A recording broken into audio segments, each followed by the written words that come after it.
Maureen Borkowski was high school valedictorian, but because it was an all-girls school, some people dismissed that achievement. So for college, Maureen picked the University of Notre Dame, sight unseen, because it was overwhelmingly male, having just turned co-ed. So I met with my freshman counselor, and he said to me, "What do you want to major in?" And I was the first one in my family who had ever attended college, and I didn't know what that meant. I said, "I don't know." And he said, "Well, what are you good at?" And I said, "Well, math and science." And he said, "Engineering." Today, that counselor looks like a genius. Maureen went on to become the first female vice president of Ameren and the first female president of any subsidiary. She is a respected voice nationally in the energy industry. I'm very blessed to have someone like Maureen working with me, but she can provide that perspective to so many others in the industry. And because we're an industry that actually works very closely together a lot.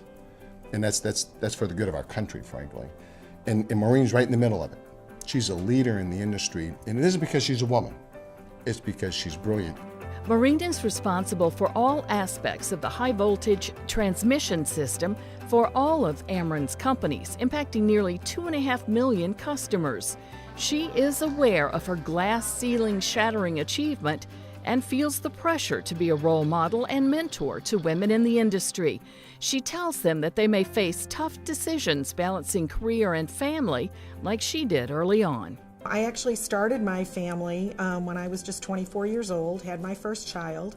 I was working for another firm at that point in time, and while I was on maternity leave, they changed my job description, and it was going to require me to travel 1 week out of every 2.